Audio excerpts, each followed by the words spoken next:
Ya está con nosotros Jonathan Pérez con el dedo en la llaga para hablar de todo esto. Jonathan, bienvenido, buenas noches. Hola, querida Azul y querido Pepe, ¿cómo están? Buenas noches. Ahí te saludo a Pepe de tu parte. Perdón, Juan. Abrazo, querido tocayo. Bueno, Jonathan, vamos al punto. Pues hemos estado viendo las idas y venidas, los dimes y diretes, en fin. Lo que es verdaderamente importante es el fondo de todo este asunto, lo que está en juego en términos de la acusación y de los elementos con que se cuenta en toda esta historia contra Ricardo Anaya. Sí, pues son varias cosas. Hay que recordar como cronológicamente, rápidamente, ciertas, las investigaciones, las acusaciones que tiene Ricardo Anaya. Y empieza con, ¿se acuerdan ustedes en la campaña? En 2018 hay una denuncia que se presenta ante la Fiscalía. Justo se presentó el 21 de febrero de 2018. Y en esta denuncia había lo que se decía es una operación de compraventa por 54 millones de pesos.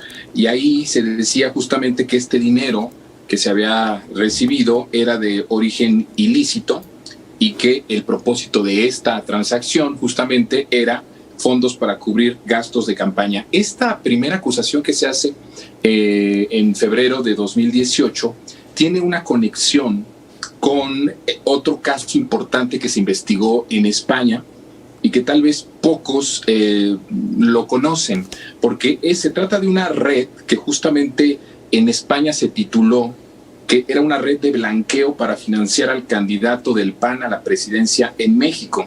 Y allá tenía a uno de sus representantes en México, era Manuel Barreiro.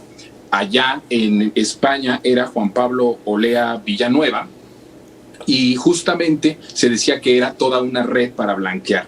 El siguiente caso de la denuncia que se hace contra Anaya proviene justamente de lo que también decía el propio presidente, lo hace Cordero, y se hace justamente el 11 de junio de 2018.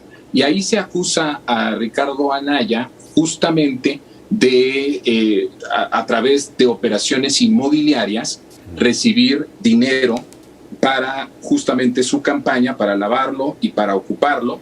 Y se habla de, por ejemplo, un inmueble a Severino y Alejandro Gómez Cobo, que se le vendió por 155 millones, cuando en realidad estaba evaluado en a máximo 42 millones de pesos. Y el otro episodio por el que se le está investigando, pues tiene que ver con la investigación internacional por los casos de los sobornos, ¿no? Ahí vemos, por ejemplo, cómo está Emilio Lozoya, y a través de Emilio Lozoya se hacen acusaciones no solamente de Ricardo Anaya, sino de otros políticos del PRI y del PAN que participaron en los sobornos, y en donde abiertamente se conoce pues por la tarde, la FGR se dice que tiene las pruebas suficientes para imputar que Anaya recibió más o menos 6.8 millones de pesos por aprobar la privatización de Pemex con Enrique Peña Nieto. Entonces son tres casos específicos, todos están ligados a una red de lavado de dinero, una red propia de él con un empresario mexicano y uno español, y en el caso de Odebrecht tiene que ver con la parte de justamente una red que sí involucra a otros políticos mexicanos, como el propio Luis Videgaray, como el propio Enrique Peña Nieto, de los cuales, por cierto, la Fiscalía tiene como prueba para imputar a Peña Nieto y a Luis Videgaray 15 recibos. Entonces, pues es más o menos lo que está pasando en la parte de la acusación con Ricardo Anaya. En ambos es una red de lavado de dinero, bueno, uno de sobornos y otro de lavado de dinero, uno propio con dos empresarios y otro compartiéndolo con priistas, entre ellos el propio presidente de la República en ese momento, ¿no? Entonces, esa es la situación de las acusaciones que se tienen hasta ahorita con Ricardo Anaya. Recordemos que hay testigos protegidos que dicen justamente que el dinero a Anaya se le dio en el estacionamiento de San Lázaro, justamente en la Cámara de Diputados, y tiene, bueno, pues la palabra de ese testigo que fue el que directamente le entrega ese portafolio con la cantidad de 6.8 millones de pesos. Esa es la situación por el cual se le acusa o se le está investigando, bueno, más concretamente en el último caso. Los otros dos no hay ahorita todavía imputaciones y me parece que se dio ciertamente carpetazo en algún momento, pero el que sí sigue vivo, que es el por el cual mañana tiene que ir a audiencia, y si no va a esa audiencia se convertiría pues prácticamente en prófugo de la justicia. De hecho, hoy mismo los panistas reconocieron que mañana mismo se podría girar la orden de aprehensión en contra de Ricardo Anaya si él no va voluntariamente a recibir esta imputación, en donde además no solamente estarán los testigos, sino también la propia unidad de inteligencia financiera estará presente para justamente pues sustentar la acusación y las pruebas que lo involucran en recibir esta cantidad millonaria por aprobar reformas de saqueo en nuestro país. Es más o menos el panorama general legal que atraviesa y que ha atravesado en el pasado Ricardo Anaya.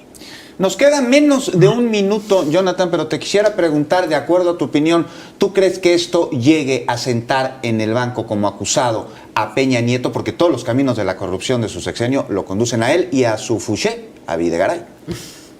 Sí, fíjate que te acuerdas que la semana pasada hablamos un poquito sobre que había como que lentitud.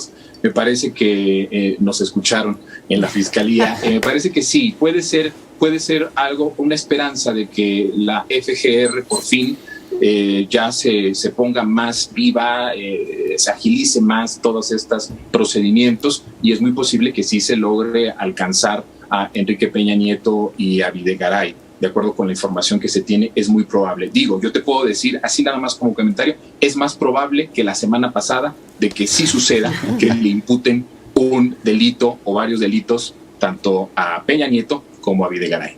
Pues ahí está la audiencia mañana y estaremos súper pendientes y por supuesto lo estaremos platicando. Jonathan, muchas gracias y nos vemos el próximo miércoles.